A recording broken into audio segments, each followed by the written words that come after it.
Let's go straight to our next guest, Matt Vickers, Conservative MP, Shadow Home Office Minister, who joins us now. Very good morning to you, Matt.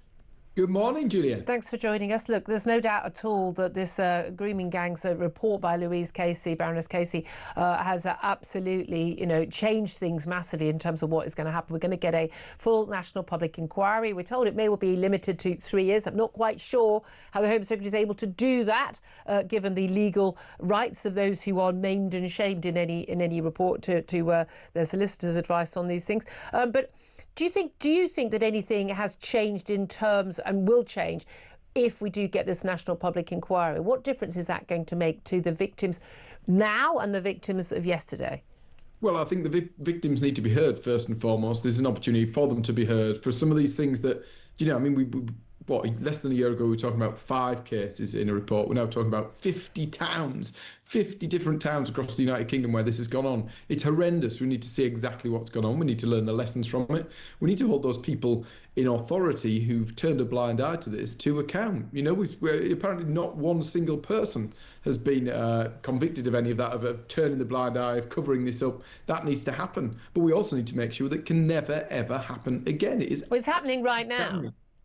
I'm sure it is. It's devastating, though, isn't it? We need to learn the lessons. We need to make sure when you hear the testimony from these young girls and what they've gone through, it is absolutely horrendous, horrific. It is horrendous, and we knew this in 2010. I've been talking about this since 2011 on air, and I had a radio show then. You talk about learning lessons. I've got to be honest, whenever we have a report into anything, and we talk about it on this show, my audience, quite rightly, like me, laugh our heads off at the phrase, lessons will be learned. They never have been, they never will. You lot were in power from 2010 onwards. This was on the front page of the Times, the reading of the great and the good. Nothing done about it. You're in power all that time. We had the report from Baroness J into the widespread independent review into abuse. And it was only a tiny, tiny bit on this sort of grooming gang phenomenon. Again, all the recommendations that were made, not one of them was implemented under the Tories. It's a bit rich for you guys, and indeed your party leader, Kemi Badenoch, to try and play politics with this yesterday when you lot did SOD all the time you were in office.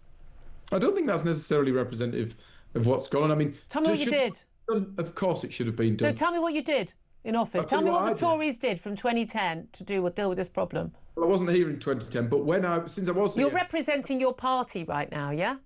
I mean, you were alive in 2010. You were an adult in 2010, yeah? Since 2010, Tories were in power for a very long time, right? I'll tell you what the Tories did. I've been a Shadow Home Office Minister for, a year? But actually, I'll tell you what they have done. There was that review that went on. It was about child sexual exploitation more widely. It wasn't homed in on grooming gangs at all, because the level and the scale which has been exposed recently is off the charts. No, we've known most of this already. I didn't know that there was... Well, you should have been paying more attention then. Maybe if I was a minister in government, I would have been able to see... I'm not a minister in government, and I know about it. I read the same newspapers as you. I've been devastated by the stories. What the previous government did do was that it had that first review. It then formed the Grooming Gangs Task Force, which has identified 500 victims, not 807 victims now in a year. It's identified 807 perpetrators. It's identified more than 4,000 victims, protected them, made sure they had the support that they need. That was a step forward. Yes. The one thing about government and about Parliament is that everything takes so damn long. Today we'll be voting on measures in a bill that was brought forward by the last government as the Criminal Justice Bill. It's measures that came out of that report to create specific offences in order to be able to deal with these people in terms of legislation. Too little? Too late? Well, I mean, there are things like there are changes in the law about, automatically, people being charged with a rape, men being charged with rape if they're having sex with a girl who's under 16. You don't charge the girl with prostitution. It's not possible for her to give consent underage, things like that. These men were known to be committing these crimes. They could easily have been charged. They weren't. And look, you talk about needing to stop the people who turned a blind eye. Absolutely, I get that. And I give you, fair enough, the Grooming Gangs Task Force.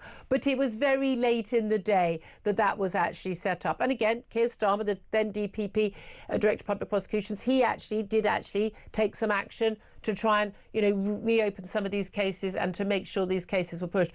But nevertheless, we know that there's been cover-up and cover-up after cover-up and cover-up by police, by local councils, largely, it must be said, Labour local councils. One of the big problems, but an abject failure by the Conservative government for years to deal with that. Well, I mean, one of the problems is that we let local government, local authorities look at their own problem. The people who were covering it up, we were asking them if they wanted to undertake an inquiry. That was ridiculous. This national inquiry is going to allow those people to be dragged kicking and screaming, to be held to account, to be asked the questions, to be forced to act upon them. It's the right thing to do. And actually, but it was the right thing to do 10 years ago. It was the right thing to do 6 months ago, and apparently anybody who was saying it was on a far-right bandwagon. It's balmy. I mean, we were meant to have a vote on this on Wednesday night in the chamber. That's why all of a sudden it seems to have been released very quickly to avoid that, to avoid people being held to account. All of a sudden, OK, we're going to go with it. How can something that is a far-right bandwagon, to Keir Starmer, all of a sudden be entirely the way forward? It's absolute abject hypocrisy and obscene, and I'm embarrassed for them, and they should be ashamed of themselves. However, this happened under your party's watch for a long time. It's a bit rich, isn't it, for your party leader to be pointing the finger at Labour when you lot were in power for the 14 years that this was known about? Do you know what? I think of course there should be more done. Of course there should be more done. Grooming Gangs Task Force was the first stage. There should be a hell of a lot more done. That review that concluded in 2022, it resulted in that Grooming Gangs Task Force. It's resulted in some of the legislation that was being brought forward today, and it was progress. It was moving forwards. I can't account for what happened 10 years ago. I wasn't here. Well, you're here now. You're here now, and you're a Shadow Home Office Minister. How bad is the cover-up? Because one of the items in Lewis Coaster's report is the idea this goes all the way up to the Home Office, that this is an issue that goes, all the way to the very top. And Dominic Cummings has suggested this has gone all the way to the very top when he was at the Education Department as a special advisor to Michael Gove. Well, we've heard examples of police officers who were whistleblowers who've come out, who've told us the story of what they've seen, of what was said to them, of what should have been covered up. We heard Simon Danshuk telling us that the Labour chief whip was telling him not to mention the ethnicity of these people. That is actually one of the fundamental problems with this. People terrified to stand up and say something because they're terrified of being called a racist. Failing in their duty because of it. But actually, how have we got to such a ridiculous situation where they're so scared to call out something that is clearly wrong? It's ridiculous. It's madness. Hopefully, we're saying reports don't do anything, but actually, this report by Baroness Casey has forced Labour's Prime Minister to turn on this. Instead of denying the need for an inquiry, for a national inquiry, we've got him on the hook. He's actually going to do it. It's now about the detail of that inquiry, making sure it has teeth, making sure it actually is independent, and making sure it's going to ask the right questions. Well, this is the thing. Here's the question. He didn't think it was right to do it until, yesterday. Miraculously, Number 10 are still not rowing back on those comments about, far-right bandwagon, Tories, accused of jumping on that by calling for the public inquiry. Given that we know that this is happening in 50 towns and cities across the country, largely Labour-run towns and cities, it has been discovered so far, where large ethnic minority populations are there. Now, realistically, is the Prime Minister going to appoint somebody and carry out an inquiry that's going to report? We're told by Yvette Cooper in the Commons yesterday, maybe in 3 years' time. So just before a general election, they're going to have an inquiry that tells us there's massive cover-up going on by Labour politicians in Labour-run towns year before the election. Do you seriously think that's going to happen? I think we've got to hope that it can happen. We've got to do everything we can in here now to scrutinise who's on that inquiry, who is leading that inquiry, and also try to bring the thing about a bit quicker. These things go on for years and years. You get solicitors involved, and the justice disappears because some of these people die by the time they get. We saw it with the post office inquiry. People aren't here actually to see justice and see it happen. We need to get on with this. We need to get on with it quickly. We need to hold the government to account about who is involved in that inquiry, and it reporting after the next election. Well, that's just madness. It's kicking the can down the road if you allow these things to go on for that long. Don't we really just need, public call out? Every single victim, the families of victims, the friends, anyone who worked and wants to now be a whistleblower, anonymously, put your information in.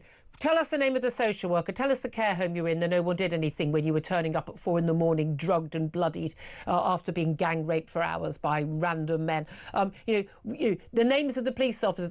When did you report that crime? With the hospital you went to when you had to get an abortion, when you went with a 50-year-old bloke who clearly wasn't your dad and no one reported it. We want all of that. Give that information, everything you can think of, anything evidence you've got, put it in, and then we get the police. We literally literally, we hire God knows anymore, and we get them, and we get those people. Wouldn't that be more use? Well, that is what we'd hope the inquiry would do. It will create an opportunity for people to have their voice heard. The horrendous part of this is we talk about people not reporting things. There probably is a hell of a lot of this not reported, because when you went to the police and they turned the blind eye on you, when the people in authority who were looking after you when you were in care were kicking you away, well, what would we expect? Of course, it's going to be amount to uncover that hasn't been yet uncovered. Yep. And that's why I think this national inquiry is the first opportunity to do that. OK, right. Really appreciate you joining us, Matt Vickers, Conservative MP, Shadow Home Office Minister. Just to let you know, Baroness Casey is currently appearing in front of the Home Affairs Select Committee of MPs in the Commons, and she has said she is fairly sure that grooming gangs are still active in the UK, and that from the evidence she saw putting together that report, that it is clear it is still happening. We already knew that, didn't we?